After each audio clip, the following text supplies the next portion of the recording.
अनामिका पांडे और जाहिर तौर पर अब की बार किसकी सरकार, यह सवाल सबके मन में है। लेकिन उसके पहले यह तस्वीर साफ होना भी क्लियर है कि अब की बार कौन सी सीट किसके खाते में। बीजेपी आज लोकसभा चुनाव के लिए अपने उम्मीदवारों की पहली लिस्ट जारी करेगी और दिल्ली में बस कुछ देर बाद बीजेपी हेडक्वार्टर चुनाव कमेटी की बैठक होगी और इस बैठक में पीएम मोदी और बीजेपी अध्यक्ष अमित शाह शामिल होंगे।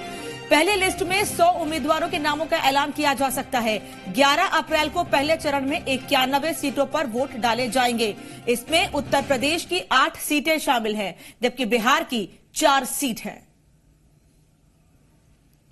और राजनीतिक लिहाज से ये दोनों ही स्टेट बेहद महत्वपूर्ण हैं, चाहे उत्तर प्रदेश की बात की जाए या बिहार की बात की जाए, क्योंकि हमेशा से यह कहा जाता है कि दिल्ली की कुर्सी का रास्ता उत्तर प्रदेश और बिहार से होकर जाता है। और पहले चरण में उत्तर प्रदेश की 8 और बिहार की 4 सीटें बेहद महत्वपूर्ण हैं। यूं तो 7 चरणों में उत्तर प्रदेश और बिहार में मतदान होना है, लेकिन जो 8 सीटें और 4 सीटें जिन पर पहले चरण में मतदान होना है वो भी काफी महत्वपूर्ण, और हो सकता है कि आज बीजेपी की ओर से इन सीटों के लिए भी कुछ इशारा किया जाए और इनको लेकर भी कुछ ऐलान हो सके।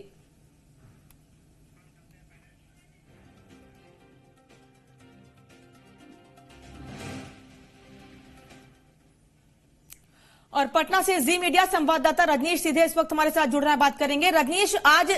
हलचल इस बात की है कि बीजेपी की ओर से 100 नामों का ऐलान हो सकता है, 100 सीटों पर उम्मीदवारों के नाम का ऐलान हो सकता है। ऐसे में बीजेपी में तो हलचल है ही, लेकिन कहीं ना कहीं कांग्रेस और दूसरे दल जो लगातार निशाना साधते हैं उनमें भी हलचल इस बात को लेकर होगी कि आखिर किसके नाम का ऐलान हो सकता है। शायद इंतजार भी इसी बात का था इनको। देखिए, यहाँ पे हलचल है और हम अभी बीजेपी पार्टी कार्यालय में हैं और पार्टी कार्यालय में भी हलचल है। तमाम सारे लोगों की नज़र जो है वो दिल्ली पे टिकी हुई है और जिस तरीके से सूची जारी होनी है, पहले चरण में यहाँ पे 4 सीटों पे चुनाव है, जिसमें कि औरंगाबाद, इसके अलावा अगर बात कर ले तो जमुई के सीट है, नवादा, और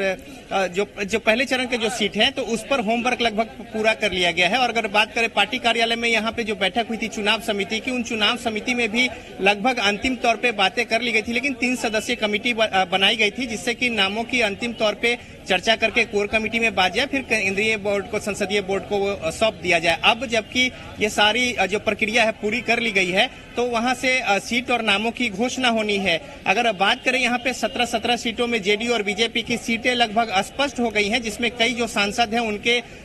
टिकट और सीट भी जो है वो कटे हैं और कई जो सीट है जो बीजेपी के खाते में है वो भी जेडीयू के खाते में गए हैं। हालांकि औपचारिक जो घोषणा है इसकी होनी बाकी है, तो अब बहरहाल इसकी औपचारिक रूप से भी घोषणा होगी और साथ ही साथ जो पहले चरण के चुनाव है उसके नामों को लेकर भी सबकी नजर टिकी हुई है दिल्ली की ओर, और इसको लेकर पार्टी कार्यालय में भी गहमागहमी है और तमाम सारे लोग जो है जो कयास और अटकलबाजी है इसका भी दौर जारी है। लेकिन अंदर खाने से बातें लगभग स्पष्ट हो चुकी है कि किन सीटों पर कौन चुनाव लड़ेंगे और इसको लेकर अब लगभग आखिरी समय तक जो लॉबी थी करनी, एक दूसरे से मिलना और अपनी दावेदारी को लेकर पुख्ता हो जाना बात को लेकर, ये सारे प्रक्रिया जो है वो पूरे हो चुके हैं और अब दिल्ली पर नजर टिकी हुई है सीटों को लेकर और उम्मीदवारी को लेकर। जी रजनीश, एक बात समझना चाहेंगे आपसे कि पहले चरण में बिहार की 4 सीटों के लिए वोटिंग होगी, यानी 11 अप्रैल को बिहार की 4 सीटों के लिए वोटिंग होगी। जब एनडीए में अभी ये साफ नहीं हो सका है कि कौन सी सीट किसके खाते में जाएगी, तो जाहिर तौर पर इस बात का ऐलान कितनी हद तक संभव है कि बिहार की 4 सीटों के लिए बीजेपी की ओर से नामों का ऐलान आज कर दिया जाए? देखिए, ये तय हो गया है अंदर खाने सब कुछ कि किस सीटों पर कौन से जो पार्टी है वो चुनाव लड़ेगी, और जो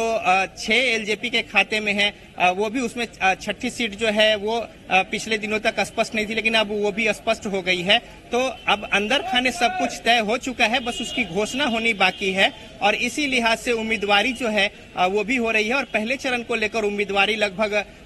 तय हो चुकी है, फाइनल हो चुकी है और कुछ नाम तो है वो भरकर वो सामने भी आ गए हैं। वापस लौटेंगे आपके पास, दिल्ली का रुख कर लेते हैं। आसिफ इकबाल इस वक्त हमारे साथ जुड़े हैं, दिल्ली से बात कर लेते हैं। आसिफ, सबकी नजरें इस बैठक पर है, क्या जानकारी है कि इतनी देर में ये 100 नामों का ऐलान हो सकता है?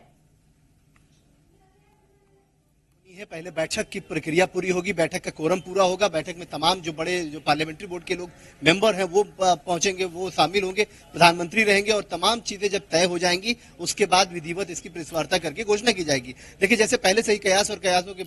दौर जो है वो काफी तेजी से चल रहे हैं कि 100 सीटों की घोषणा हो सकती है। खासतौर पर जो कांग्रेस और समाजवादी पार्टी ने जो रणनीति अपनाई है, जो लगातार अपने कैंडिडेट की घोषणा कर रहे हैं, उससे कहीं ना कहीं से एनडीए पर भी दबाव है और खासतौर पर बीजेपी पर, क्योंकि बीजेपी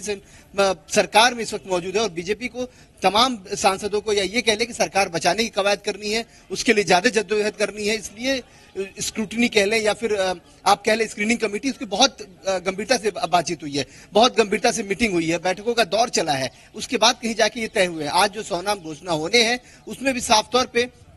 बिहार की सिर्फ 4 सीटें रहे हैं, इसलिए बिहार को लेकर बहुत ज्यादा जद्दोजहद नहीं करनी है। सबसे ज्यादा अगर कहीं टेंशन है या फिर कह लीजिए कहीं ज्यादा मेहनत करनी पड़ रही तो उत्तर प्रदेश को लेकर है। उत्तर प्रदेश में 80 सीटें हैं जिसमें से 73 सांसद उनके अपने हैं, उसमें से आप समझिए कि कई सांसदों के टिकट कटने वाले हैं, कई नए प्रत्याशी आने वाले हैं, जिस पर इसीलिए धड़कनें बढ़ी हुई हैं तमाम कार्यकर्ताओं की और नेताओं की। जब तक पूरे तरीके से घोषणा नहीं हो जाती है तो आप समझिए कि तमाम चीजें अभी तक स्पष्ट नहीं हो पाएंगी कि आखिर किसको टिकट मिला, किसकी टिकट कटी और कौन अभी यहाँ पे प्रत्याशी बनाया जा सकता है और कौन प्रत्याशी नहीं। जिस तरह से बिहार में भी आप समझिए कि बिहार में 5 सांसदों के टिकट कटने वाले हैं, वो साफ तौर पे है, उनके हार्ट बीट बढ़े हुए हैं, जिस तरह सोर्सेज की खबरें आ रही है और जो जी बिहार झारखंड ने दिखाया है पुख्ता तरीके से जिनके सांसदों की टिकट कट रही है। चलिए आसिफ, हम आगे भी आपसे अपडेट लेते रहेंगे, बने रहिए हमारे साथ। रजनीश, आपका बहुत